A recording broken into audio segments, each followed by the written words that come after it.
He walked away from a highway crash with just a gash on his forehead. 4 days later, he was vomiting blood into a bucket, and doctors said he was minutes from death. Your body can kill you while you think you're fine. Late January. I was 80 miles from home, finishing an electrical job that ran long. I run my own contracting business, just me, my truck and the work. Every hour I'm not on a job is money I'm not making. I was bone-tired, the kind of exhaustion that settles in your joints after crawling through attics all day. But I was close, 10 minutes from my own shower, my own couch. I could almost feel it. Then the headlights swung across my lane. I didn't have time to think. I just slammed the brakes, but at highway speed, the car doesn't stop, it just waits for the impact. The driver's side door crumpled inward so fast, I felt the metal fold against my hip. The airbag punched my chest, then my face. My head snapped forward, and even through the bag, my forehead hit the windshield hard enough to crack it. The car spun, once, twice, then it launched off the road into a ditch, and the concrete base of a light pole stopped it cold. Silence, the kind where your ears ring so loud you think something inside your head broke. I could move my arms, my legs. I felt something warm running down my face. When I touched my forehead, my fingers came away red. A gash, but I could walk. I got out of the car. I stood on my own 2 feet. I felt lucky, stupid lucky. Urgent care said I had microfractures in my spine. Nothing that needed surgery, nothing life-threatening. They cleaned the cut, gave me painkillers, sent me home. I was stiff, sore, but I figured I'd be back on a ladder in a week. I had insurance claims to file, a business to run. I couldn't afford to be down. For 3 days, I was just slow, sleeping a lot. My partner brought me ice packs, made sure I ate. I thought the worst was over. Then, on the 4th day, my stomach twisted like someone was wringing it out with both hands. The nausea hit so fast my vision blurred. I told my partner I was going to be sick. She grabbed a bucketone of those big 3-gallon ones we use for cleaning and set it next to me. Then she said she had to run to the store. 10 minutes tops. I told her go. I'll just rest. That was the last thing I remember clearly. I leaned over the bucket and vomited. The room was dark, lights off, blinds drawn so I didn't see anything. I just felt my body heaving over and over. I vomited again and again. I was too weak to reach for the lamp. I lay there on the floor, my cheek against the carpet, my face next to the bucket. Then I heard the front door open. My partner's voice, the light flicked on, and her voice cracked. Not just shaky, it split. She screamed my name, but it came out like a sound I'd never heard a person make before. I tried to push myself up.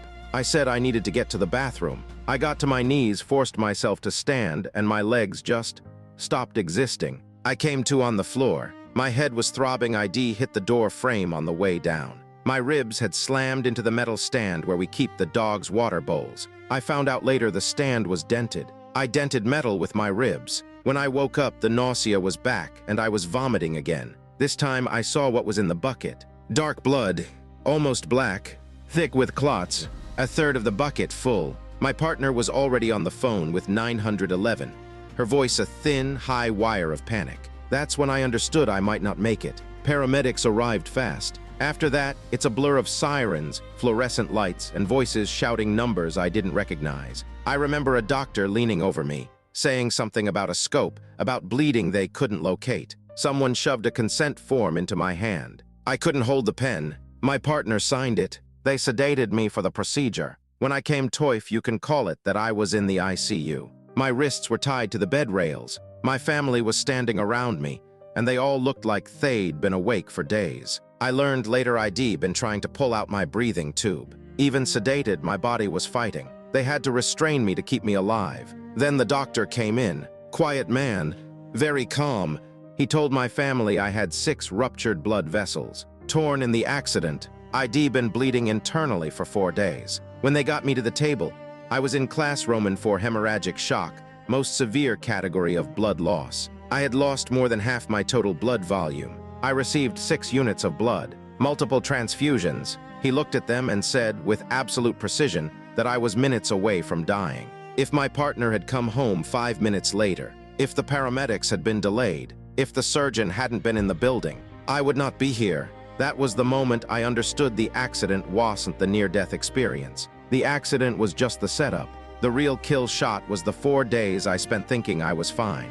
I spent 3 days in the ICU, then more time on a regular floor. Now I'm home, but recovery is slow. I can't work.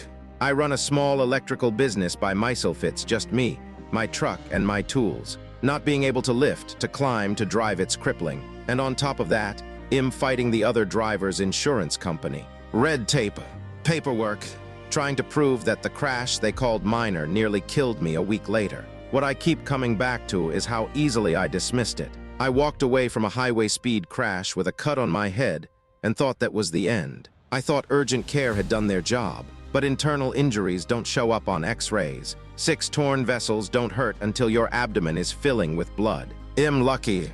I know that, but luck ran out for a few minutes there. It only came back because of my partner and a team of doctors who moved faster than death. If you're ever in an accident, even if you feel fine, pay attention. Demand the scans. Push for answers, because sometimes the worst injuries are the ones you can't see, and they're the ones that will kill you while you're sitting on your couch, thinking you're safe.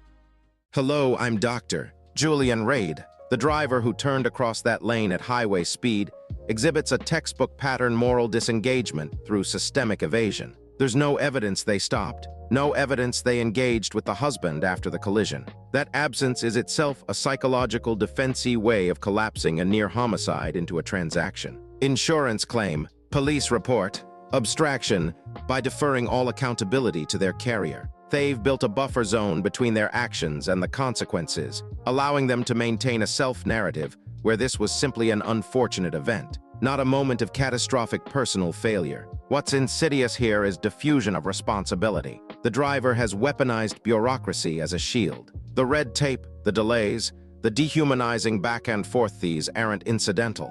They are the collateral instruments of moral disengagement. And the husband is left not only to recover from losing half his blood volume, but to navigate a system that was designed to protect the person who nearly killed him. I want to name something for the husband.